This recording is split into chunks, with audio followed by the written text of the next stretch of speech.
Je vous propose un nouveau tutoriel sur EBP Bâtiment 2015 sur les règlements clients et règlements fournisseurs.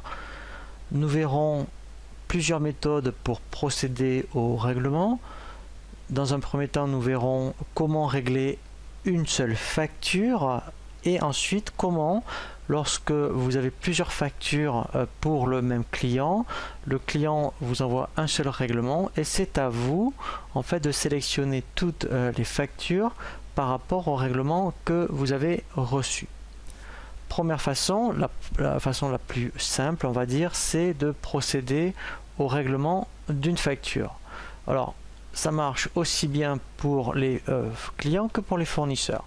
Donc je vais aller dans un premier temps dans les documents de vente. Effectivement, je vais aller sur l'onglet facture et ici par exemple, voilà, je vais prendre le cas où j'ai reçu le règlement du client. Donc, alors bien sûr, j'aurais pu ici sélectionner que le client, par exemple Dupont. Voilà. Donc après, je fais rechercher. Et là, je vois que j'ai bien que les factures Dupont. Donc là, par exemple, je reçois, vous voyez, ça pourrait être un règlement partiel. Je fais bouton droit. Et là, je fais nouveau règlement. Donc là, en fait, vous voyez, j'ai bien le montant qui lui a détecté tout seul la facture. Donc il a ce qu'on appelle affecté. Donc je vais procéder à son règlement. Donc ici, très important, il faut aller chercher votre banque. Alors ça peut être soit votre banque principale ou votre banque secondaire, il n'y a pas de problème. Vous sélectionnez votre banque. Donc ça, c'est très important parce qu'après, c'est ce qu'on appelle une remise en banque. Alors la remise en banque, en fait, c'est surtout important quand vous allez faire le transfert en comptabilité.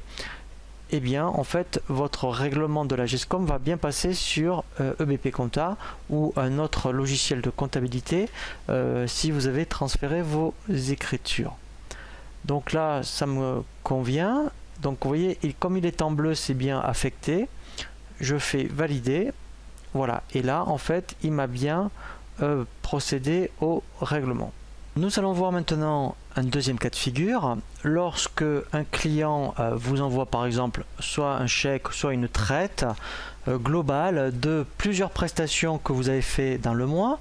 Donc vous avez envoyé une facture par prestation. Et bien donc le client vous envoie un règlement global. Ça sera à vous de pointer toutes les factures correspondantes au règlement que vous avez reçu. Dans ce cas-là, vous avez ici dans le volet de navigation le bouton règlement. Ici, en fait, vous avez directement là, vous voyez, donc là, ce sont tous les règlements qui ont été faits. Donc vous voulez rajouter un règlement. Dans ce cas-là, vous allez faire ajouter. Il va donc falloir aller chercher ici le client. Donc là, mettons, je sais que, puisque j'ai le règlement, c'est le client Artipin. Donc là, vous voyez, en fait, ce qui va se passer, c'est qu'il va falloir pointer les factures. Alors, ici déjà, en fait, vous pouvez dire en mettant la référence. Alors, c'est très important la référence, parce qu'en fait, quand vous allez faire le transfert en compta, ce libellé va apparaître dans votre fichier d'import. Donc là, je vais mettre, mettons, règlement traite. Voilà, je vais mettre Artipin. Je vais dire qu'éventuellement, il m'a payé par traite. Voilà, et là en fait il va falloir mettre le montant. Alors on va faire un cas simple, on va dire qu'ici en fait, vous voyez en bas j'ai un total de 10 882,32. Donc je vais mettre ce montant, donc on va considérer qu'il veut tout me solder. Voilà, et en fait vous voyez maintenant j'ai un petit bouton affecté.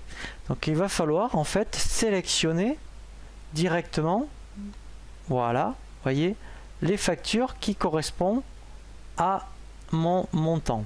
Donc là, vous voyez, il me reste encore, vous voyez, pour l'instant, il me reste 1836 à affecter. Donc, je vais sélectionner les autres montants. Voilà. Je vais dire qu'il y a ma facture d'acompte. Et là, voilà, vous voyez, je vais tout affecter et vous voyez qu'en bas, vous voyez, reste affecté 0. Donc ça peut très bien vous arriver, un client qui vous règle l'ensemble des factures. Et vous voyez qu'au départ c'était par chèque et puis qu'en fait il peut très bien vous régler par traite. Et là en fait très important, il faut sélectionner dans la banque dans laquelle vous voulez intégrer ce règlement. C'est très important pour donc le transfert en comptabilité. Donc là je sélectionne ma banque, je fais valider. Donc là je vais bien avoir, voilà, vous voyez directement, voilà, vous voyez ici j'ai bien dans totalement affecté, voilà, voilà. Donc là en fait ça a bien été intégré. Après avoir vu les deux façons de régler les clients, avant de voir les règlements fournisseurs, nous allons voir ensuite une étape très importante pour les remises en banque. Alors, les remises en banque, c'est très intéressant lorsque effectivement vous voulez transférer sur EBP Compta ou un autre logiciel de comptabilité, effectivement tous vos règlements à la fois clients et fournisseurs, eh bien il va falloir procéder à des remises en banque. Il y a une particularité pour procéder aux remises en banque, c'est lorsque vous allez faire vos règlements, il ne va pas falloir indiquer votre banque principale. Donc je vais refaire deux règlements. Donc je reviens ensuite dans ici règlement. Je fais ajouter. Je vais de nouveau prendre mon client Artipin. Voilà. Et par exemple, je vais donc régler celle-ci là de 5131,37. Donc là je vais indiquer 5131,37. Donc dès que je vais faire tabulation, vous voyez, il me l'a bien sélectionné. Donc je vais dire qu'il m'a réglé par chèque par exemple. Et là en fait je ne vais pas indiquer la banque. Vous voyez, donc c'est bien ici indiqué. Si je veux faire une remise en banque, il ne faut pas de remise en banque. Sinon effectivement il considère que c'est un règlement. Et là en fait ça ne passera pas dans votre compta. Donc je vais laisser blanc. Je fais valider. Voilà. Et maintenant en fait c'est très important le volet de navigation, parce que vous n'avez l'option qu'à ce moment là, et il faut être dans les règlements clients, vous avez l'option remise en banque. Donc là je vais ajouter. Vous voyez, voilà, donc là, vous voyez, elle y est bien là, ici. Donc, alors, j'aurais pu en avoir plusieurs, hein, vous voyez, ça aurait pu être même plusieurs clients. Là, c'est l'objectif, c'est de dire, eh bien, moi, je veux maintenant que ça passe dans mon compte 512. Bien, tous les règlements clients, vous voyez, je les pointe, voilà, on aurait fait sélectionner tout si j'en avais plusieurs. Et là, effectivement, mon compte 512 va bien être pris en compte dans ma comptabilité. Et en plus, donc là je fais enregistrer, voilà. Je pourrais aussi, mais ça vous voyez, générer un fichier CEPA. Voilà, donc là par contre c'est normal parce que j'ai demandé par chèque. On le verra dans un prochain tutoriel.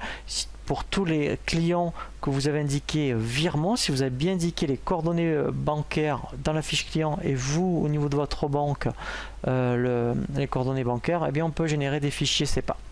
Voilà, donc là en fait maintenant il est bien pris en compte, vous voyez, dans mon 512. Voilà, et là en banque maintenant vous voyez je l'ai bien. Donc ça il faut le faire que si vous voulez que ce soit bien pris en compte, si vous faites surtout les transferts en comptabilité. Donc là on l'a vu pour tout ce qui concerne les clients. Vous avez donc le même principe pour les achats. Donc vous réglez vos fournisseurs, donc même principe. Vous voyez, je peux faire bouton droit. Et là, ça s'appelle donc maintenant nouveau paiement. Ah oui, pardon, voilà. Là, je vais sélectionner, voilà, mon fournisseur. Voilà, donc là, je fais nouveau paiement. Voilà. Et on est dans, donc pareil, soit je sélectionne la banque, soit je ne la sélectionne pas pour que effectivement après les règlements aussi soient pris dans mon compte 512. Après, le processus est le même que pour les clients. Voilà, donc là effectivement après vous voyez je pourrais très bien, voilà, l'affecter.